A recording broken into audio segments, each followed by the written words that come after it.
you fall. Now, with MPs still catching their breath after this week's tumultuous events in Westminster, there were more surprises to come today in Parliament. Order. Good evening. This is Sean Curran at Westminster, where MPs will be asked to think again after they refuse to back Boris Johnson's call for a snap election. A motion relating to an early parliamentary general election. The Prime Minister's brother announces he's standing down as a minister and an MP. We've had the resignation of the Right Honourable Member for Orpington and his desire to spend less time with his family. Also tonight, MPs call for the scrapping of HS2. There hangs over this government the unpleasant smell that Parliament may have been misled. But first, as things stand, the next election is due to take place in May 2022. But on Monday night, MPs will get another chance to decide whether or not it should be a lot earlier. It'll be the second time Boris Johnson has tried to call a snap election. On Wednesday, the Prime Minister failed to win enough support for his plan to go to the country on the 15th of October. The news that MPs would be asked to think again was announced by the Leader of the Commons, Jacob Rees-Mogg, who taunted the opposition parties. This government has offered them the opportunity, if they don't like what we are doing, to seek an election and put themselves to the voters. But they daren't do that. They are frightened of the voters, and all they wish to do is obstruct democracy. The vote will take place before Parliament is temporarily suspended or prorogued until the 14th of October. The announcement about the general election debate came soon after the Prime Minister's brother, Joe Johnson, has become the latest senior Conservative to declare that he wouldn't stand at the next election. The Business Minister said he was resigning as an MP and as a member of the government because he was torn between family loyalty and the national interest. Opposition MPs seized on his decision to stand down. This was the Labour Shadow Leader of the Commons, Valerie Vaz. The Prime Minister's own brother can't take it anymore. And that's why we don't trust the government and the Prime Minister. He secretly agreed to suspend Parliament 2 weeks before denying it would happen. He is treating Parliament, democracy and the people with contempt. The SNP's Pete Wishart said the government would try to force an election on Monday and then attempt to suspend democracy by proroguing Parliament. There's only one piece of business that the Right Honourable Gentleman craves, and that's to secure his general election while still being able to get the no deal that they crave. And to his great frustration and to the Brexit cult that occupy these benches, they've been unable to get away with it. His general election is coming, but everybody has to be certain that their no deal is dead and buried. Jacob Rees-Mogg accused the SNP of being scared of an election. Turning to Joe Johnson's resignation, he said it was well known that family members had different views on Brexit. My enormously distinguished, wise and good sister, Annunziata, has gone and joined the Brexit Party, and not only joined it, but got elected to the European Parliament. So we all have, within our families, these disagreements. On Wednesday, Boris Johnson was defeated when MPs approved a bill which would force the Prime Minister to seek to delay the UK's departure from the European Union by 3 months, rather than leave without a deal at the end of October. After hours of argument in the House of Lords, the government agreed that the proposals would clear the upper house by Friday afternoon. A Conservative former minister, Sir Edward Lee, asked Jacob Rees-Mogg to confirm that the no-deal bill would have received royal assent and become law by the time of Monday's debate on an early election.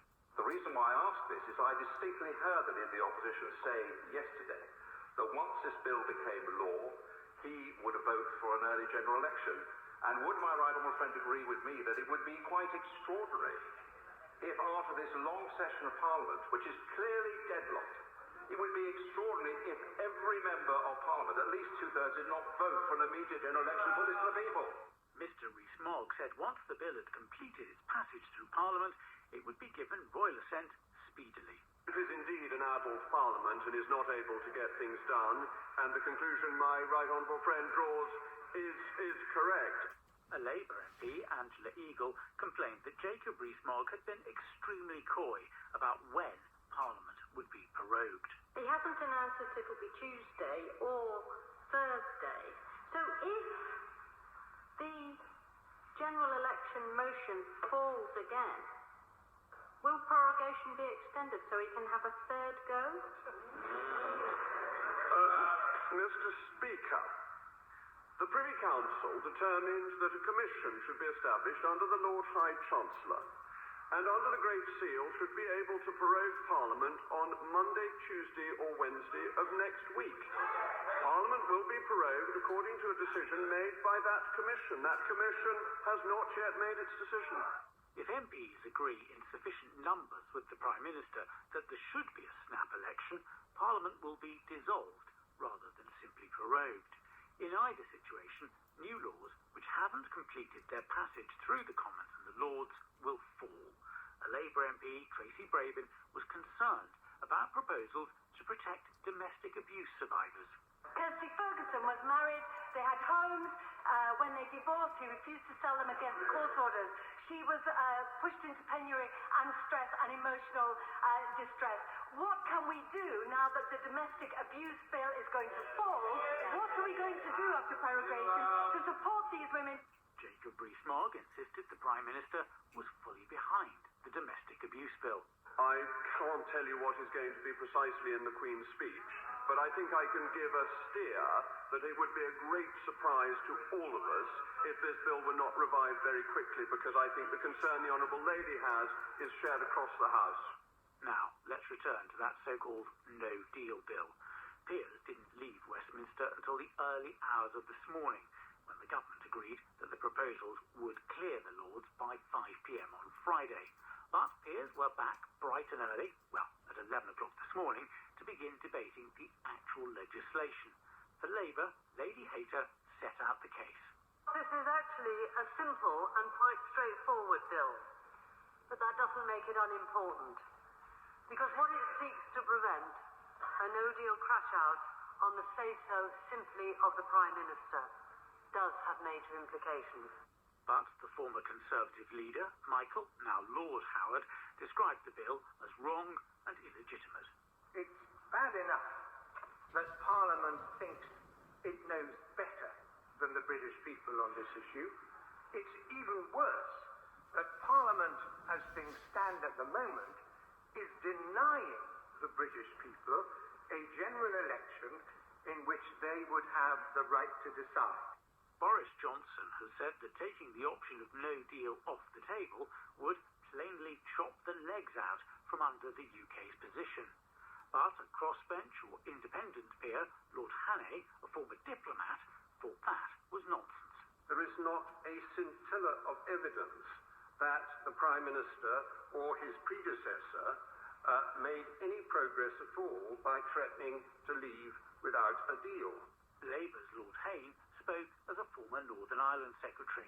I'm desperately worried for the future of Britain under no deal, but I'm absolutely livid about the impact on the island of Ireland. It will destroy the work of successive UK and Irish governments in helping courageous and visionary leaders in Northern Ireland to remove borders and instead put them back up.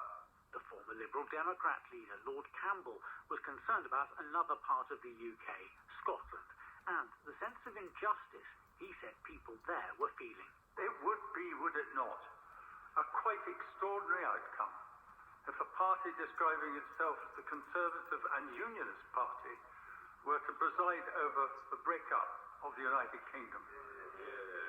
But another crossbench or independent peer, Lady Deach, was worried that the Brexit process would never end. There is nothing in this bill to prevent the continuation of extensions months after months, years after years. Nothing at all. This is an eternal bill, an ongoing loop of requests for extensions.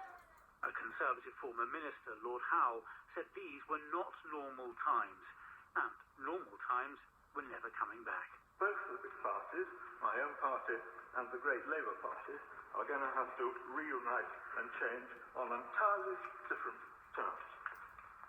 Neither can build on the basis of the old dogmas. If that is the one lesson that emerges from this unhappy situation, well, at least let's take account of it.